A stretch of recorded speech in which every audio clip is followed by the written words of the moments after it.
and welcome to this episode of the Total Podcast with me, your host, Phil Scott.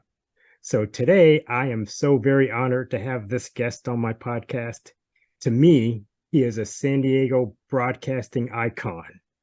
I listened to him on the radio going to work and coming back from work for many years. His name is Mike Costa. Mike, thank you so very much for coming on the podcast today. I am so appreciative that you would come on. Thank you, Mike. Well, Phil, it's my pleasure, and thank you so much for those kind words. You say broadcast icon. Yeah, when I walk in my house any given day, I'm still lowest on the totem pole behind the dog. It feels good to have somebody say those very kind words. How are you? I'm okay. I'm doing all right. I'm just thrilled to have you on and to talk everything that's Mike Costa and talk some sports. And if you'd like to also, if you want to talk about any causes that are near and dear to your heart when we get to the end there, that would be awesome. Sure. All right. So let me set my listeners up with this. All right. So let me tell you guys a little bit about Mike. Okay. So Mike, he was part of the Loose Cannons for a long time.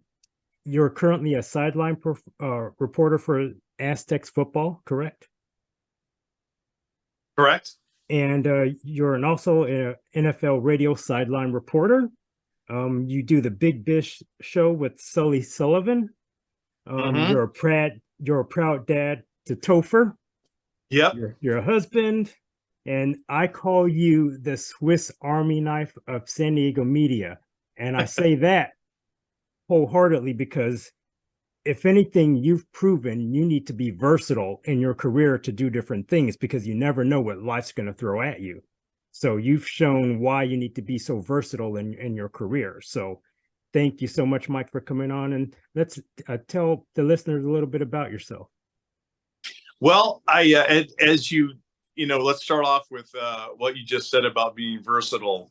My dad told me, and I'm sure somebody in your life told you, that the more you can do, the more valuable you are to whatever entity you're working in.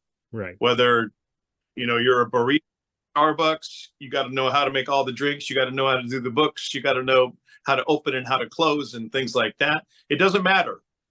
Try to learn as much as you can and do as much as you can, because when cutbacks come, and they do, you normally are saving yourself as far as your job's concerned. So early on, that was instilled in me, and it was just one of those things where I had an interest in all types of radio, not just sports. I had a couple of different stints in morning radio on the FM. I've done, sports and traffic reports when I first started out. Bulk of my career has been in sports talk radio. But Phil, it's just not cracking open a microphone and saying, "Hey, the Padres played great," or "The Padres were terrible last night."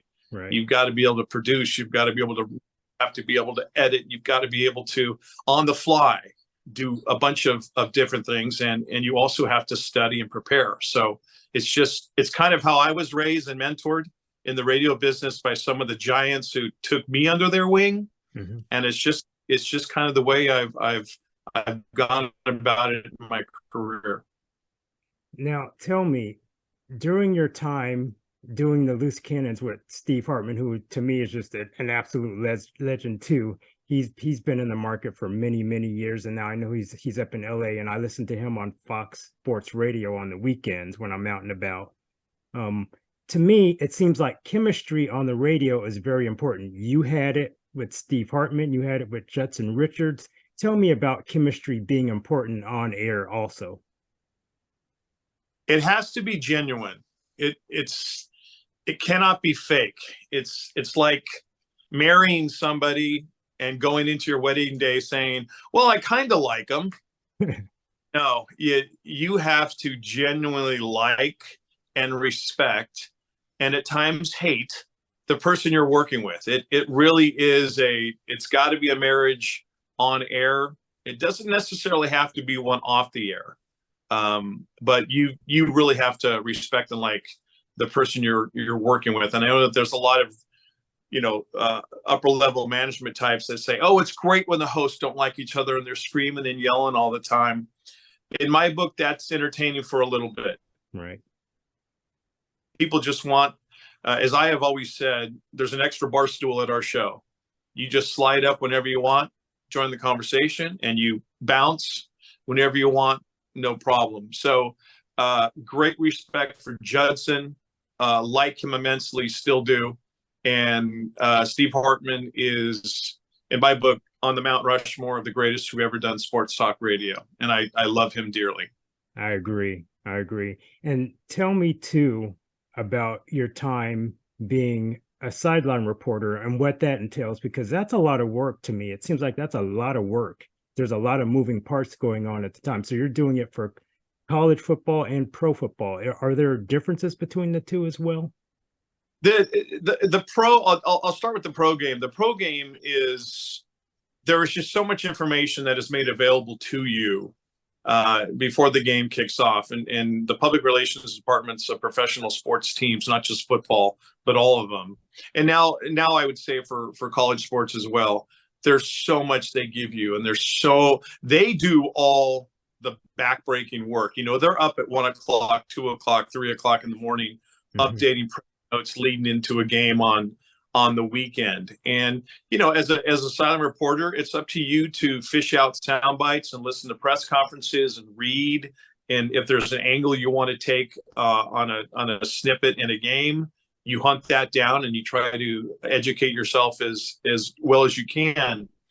For San Diego State, I'm an alum, so I love the Aztecs. So for me, it's a no-brainer. I'm going to be as prepared as I can. And from J.D. Wicker, the athletic director, to Brady Hoke and his coaching staff, to the players, Jamie McConney, the press AD for press relations.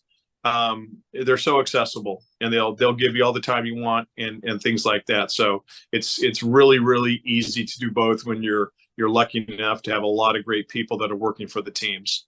Yeah, and that must make a huge difference to that accessibility.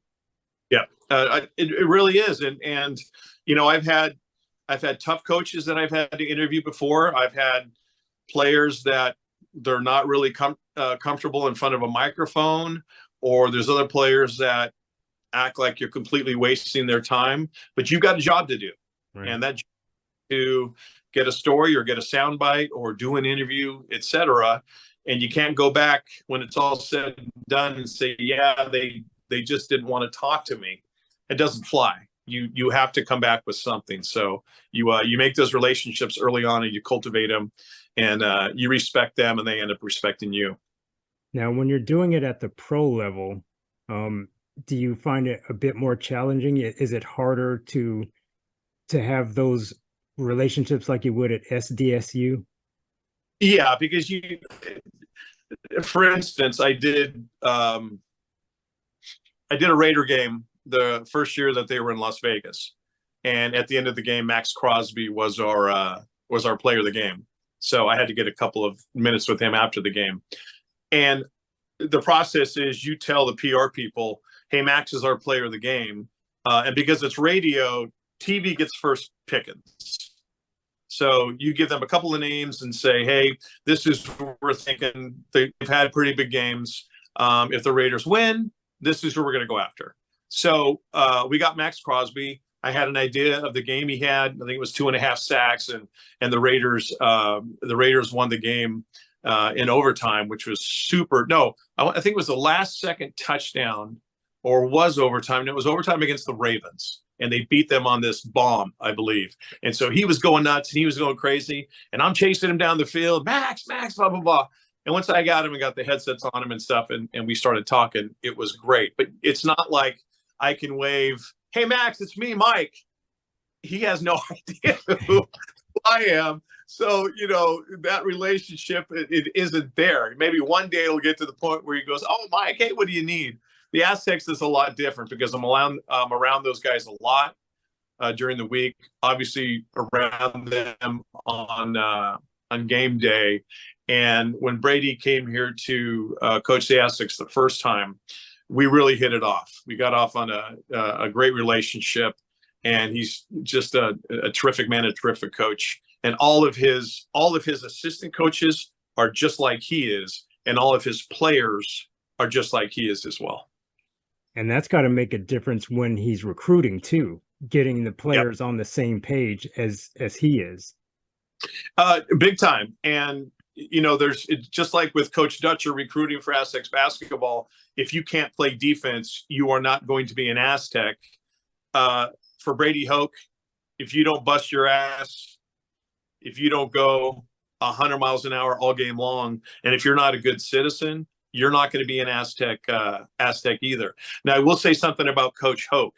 He is really good about telling you what he wants you to know, and he's very good at not saying anything. And I respect that in him. And sometimes, and he knows this, and we've had conversations off air and in the off season. I said, listen, there's times I have to ask you a tough question. I just want you to know that I'm not trying to make myself look like I'm some big sports journalist or trying to make myself look better because of me embarrassing you. But it wouldn't be right if there was something hanging out there and I didn't ask it. And he says, no problem. I can always say no comment, or it's something I just want to talk about now. So there's that mutual respect professionally. And then also personally, I really, really do like the man. And those are nuances that the average person just listening on the radio wouldn't know. So I'm glad you're sharing that with us. Thank you. No problem at all. Now, also, I wanted to ask you too about the Chargers, as painful as that is, because I mean, I was really ticked off too when they left town and the way they left town, and now they're dead to me. Yep. Like I know they have a good quarterback and everything, but they're still dead to me. I don't want to go to any Charger games. I don't root for them anymore because it's weird. So I spent most of my childhood in Kansas City, moved out here, kind of became a Charger fan. So whenever the Chiefs and the Chargers would play for each other, I would always root for the Chiefs first. But I always had this rooting interest for the Chargers. But when all that stuff went down and Dean Spanos pulled them out of San Diego and went up to LA, I mean, they're dead to me. And I know there's a lot of fans that feel that way. For you, being a Raider fan and then having to keep that under wraps and do sideline reporting for the Chargers, what was that like?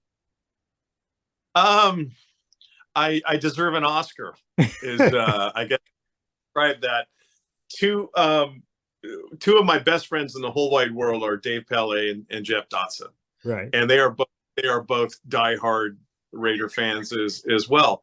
And in fact, we were doing morning radio together on 1360 when the Chargers were still here. And we would have to feign all this sorrow when we come in on a Monday after the Chargers got their butts kicked and like, oh man, that's terrible. Gosh darn it. And the only thing we were concerned about is if the Raiders won or not. And then I would see Dave was working for ESPN at the time for their national shows on the weekend. And I would see Dave at the end of a game. And I'd be coming off the field as the clock is winding down on what was again another terrible Charger loss, and I would see him out of the corner of my eye, and I would just kind of look at him and give him this, oh God, it hurts so bad look. But then we'd both start laughing because we knew that I didn't give a rat's ass if they won or they lost. So this is how ballsy I was, Phil. When they would play the Raiders here in San Diego, I have an old Oakland Raiders T-shirt that my late uncle gave me. My uncle coached with them for a number of years and won 2 Super Bowls with them. And I would wear that underneath my Charger polo. Wow. When I was on the Chargers sideline. It was sometimes it was a little difficult because I know there was people within the organization that didn't necessarily care for where I leaned as far as my sports love was concerned. But I will say this in all honesty.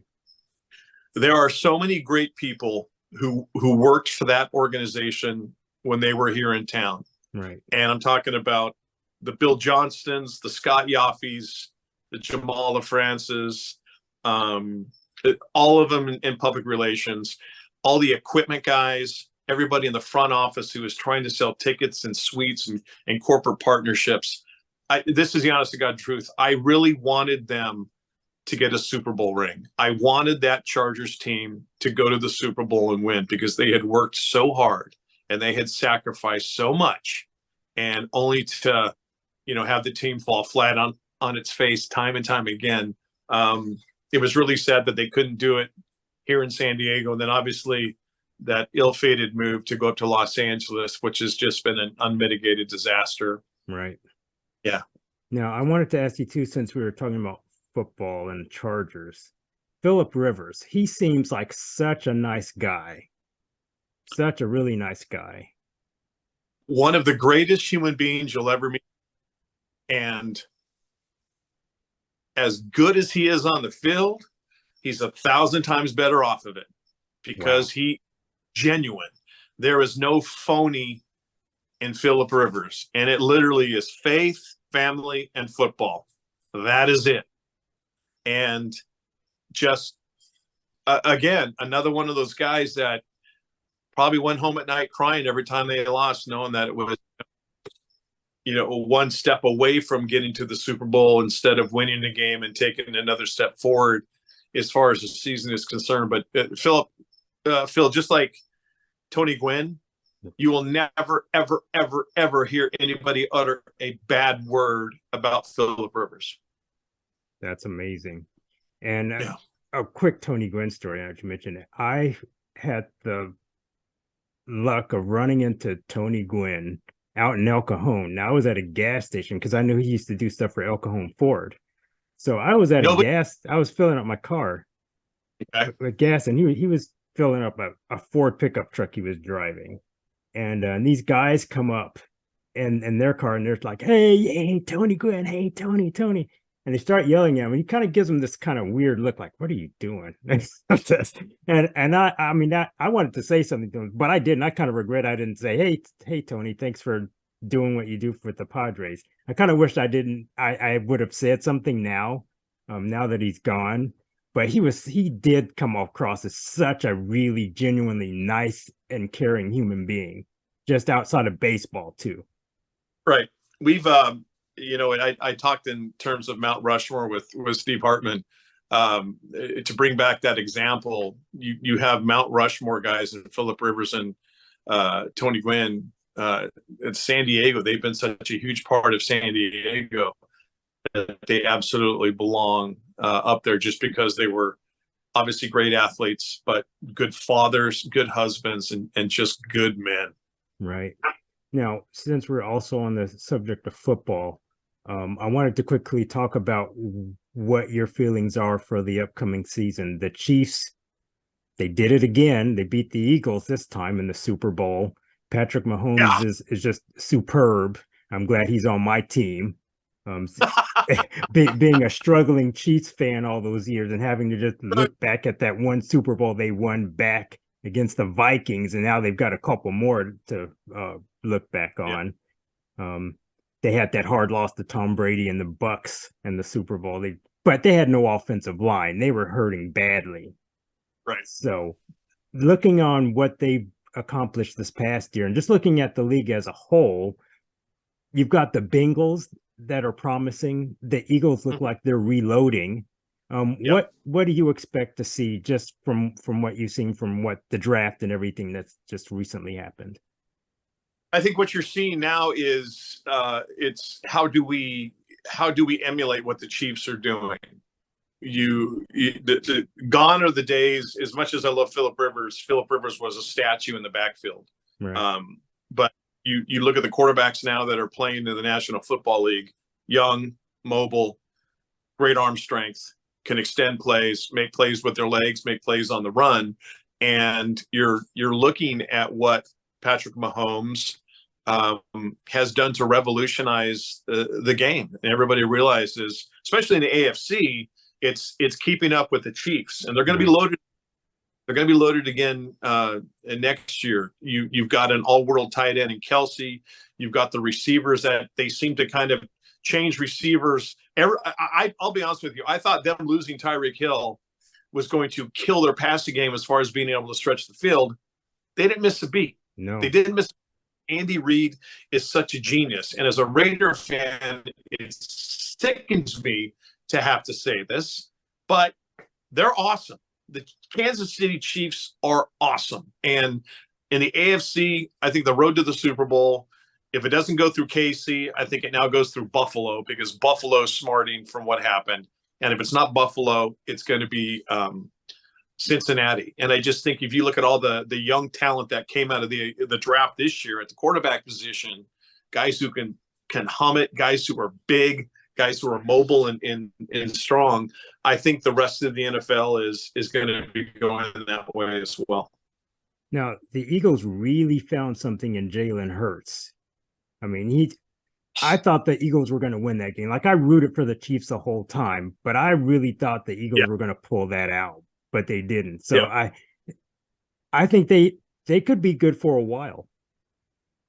They will be, because they have the offensive pieces in place, and they went heavy defense in the draft this year. Mm-hmm. And they got some players that I think will step in and play right away.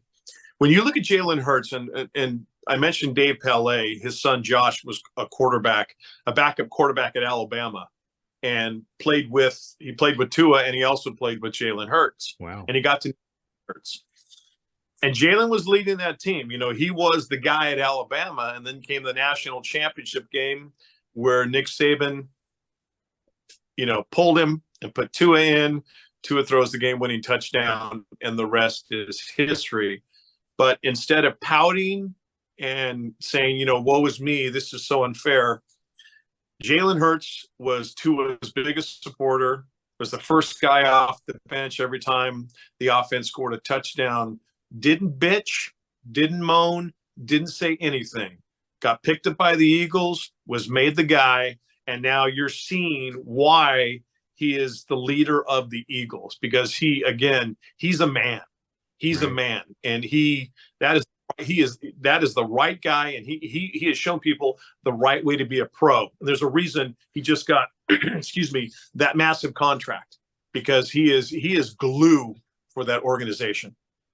Now, the whole drama with Lamar Jackson, they finally locked him up. Do you see Baltimore really making any waves this year? Yes, because you have Lamar Jackson, but as we both know, Mother Nature and Father Time are undefeated. Right. And I use Michael Vick as a prime example. Defenses eventually came around to, knowing how to finding out how to contain him.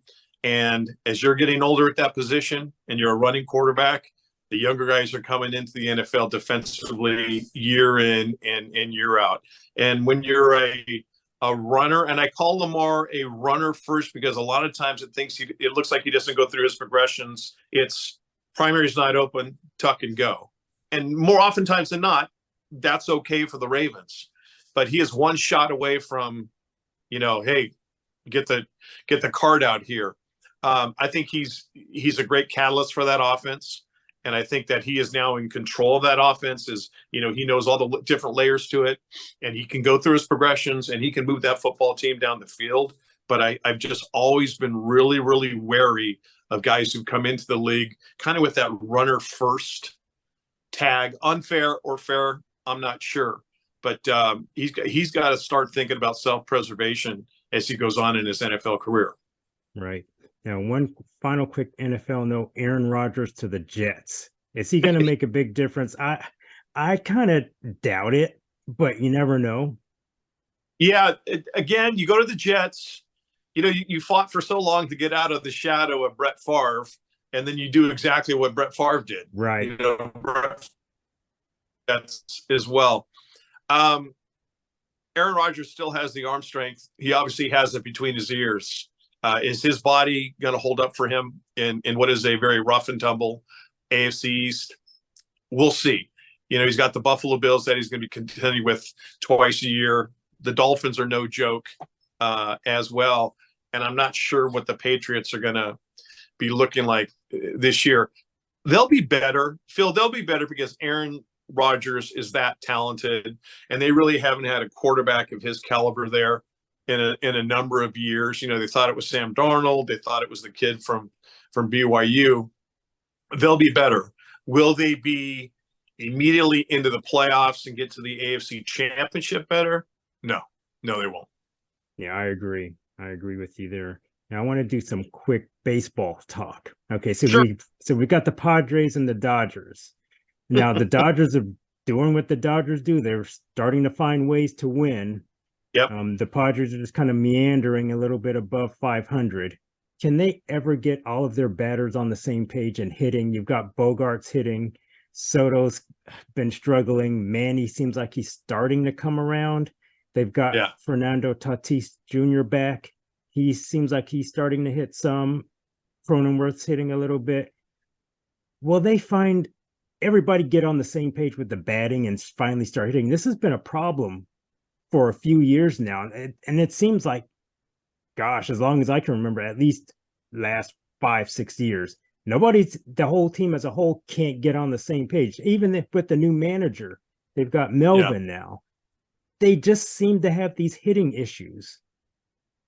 Phil, I'll tell you what, you know, as we have seen in years past in baseball, it can come down to one game in the regular season. And I hate looking back on losses by the Padres and kind of looking at it a little longer than just giving it a passing glance and saying to myself, that's one that could cost them when they get to the end of the year, because they do play hot and cold, unfortunately, like they are right now. Mm-hmm. They can't afford those types of losses, and they have to start banking wins. Soto seems like he's coming around. I don't think Manny would ever go into any sort of historic slump. You know, he parks that one last night, just crushes it, and you're like, okay, there's the Manny I know. Fernando, for everything that's gone on off the field, does he look like he's missed the day? Not really. No. Bogarts is the spine of this team's offense right now for sure. Jake Cronenworth is trustworthy. So they will. I think what's going to happen is they'll go on some sort of tear. Is it going to be a June tear, a July tear before the All-Star break? I don't know. But I think that is going to be the window for them to really separate themselves from the pack. And if it doesn't happen, obviously they're the only ones to blame themselves when they look in the mirror. And they've got to realize that the Dodgers, who got rid of a lot of people, really didn't do anything, because I think they're saving money to make a legit run at Shohei Ohtani next year. As you mentioned, and it's very astute on your part, they find those ways to win. They scrap and they battle and they eke out those runs and they get those wins. And if you're the Padres, it's not a very strong NL West this year. The Padres, obviously, top to bottom, the best team. You got to start playing like you're the best team and just put your foot on the throat of everybody else in the NL West and just be done with it. And as the Tampa Bay Rays have shown, you don't have to spend a lot of money to be great. They've been great for a long time. They have no world championships to show for it. Unfortunately, they've made it to the World Series a couple of times, but they're still finding ways to be good and to hit and to be productive. So if the Padres can just find that sauce to just be consistent, that's the thing. They have decent pitching. It's coming around. Right. And so Musgrove came back. I think he can make waves. He did pretty decent last year. So if they can get the pitching straight and consistent, Blake Snell's been kind of an enigma. It's like he starts poorly, he finishes better than he starts, but he needs to be consistent the entire season. Right. He does, and he needs, you look at his pitch count when he starts getting into the third and fourth inning, and you're like, oh my God, he's really throwing that many pitches. If Blake can kind of get on the other side of the ledger as far as the win losses are concerned and get his confidence kind of back up to where it was, I feel perfectly comfortable with obviously Darvish and Father Joe pitching for this baseball team. But it's, it's just not them. There are nights where they have pitched well and the bats have been ice cold. There have been nights where the bats have been red hot, and they unfortunately have had a poor outing. But as a Padre fan, you look at the firepower that they have offensively and defensively, and then you look at a guy like Bob Melvin, who has been there, and he knows what the elixir is. And it's frustrating because I think for the first time in a very long time, that brass ring is right there for the Padres. And there's no reason why they cannot win a World Series in the next couple of years. And I think Peter Seidler has shown the commitment to it with his checkbook to get that done. So it's, the chess pieces are there. Right. Let's just start moving around the board and banking some of those wins, so you coast into the playoffs, not worrying about, oh my God, we just barely made it. Yeah, and I'm so rooting for the Padres to do well because my Royals are just terrible. They're terrible. They're awful. Yeah, they got a World Series not too long ago, but they're horrible. Right. They're horrible again. But just like my Raiders, I can always fall back on. They've been to the World Super Bowl 5 times. They've won 3. You've experienced that ultimate high as a fan of a team winning a championship, right? And the Padres, God, even the Cubs and the Red Sox have experienced it now. And the Padres, man, it's these Padre fans, you and I included, are so long suffering and are so loyal. And you cut them in half and they bleed brown and gold. And, you just want, as much as you want for the team, you also want it for these great people in this city. Yeah, this town would go nuts if they won the World Series. They would just go absolutely nuts. Now, finally, yes, I concur.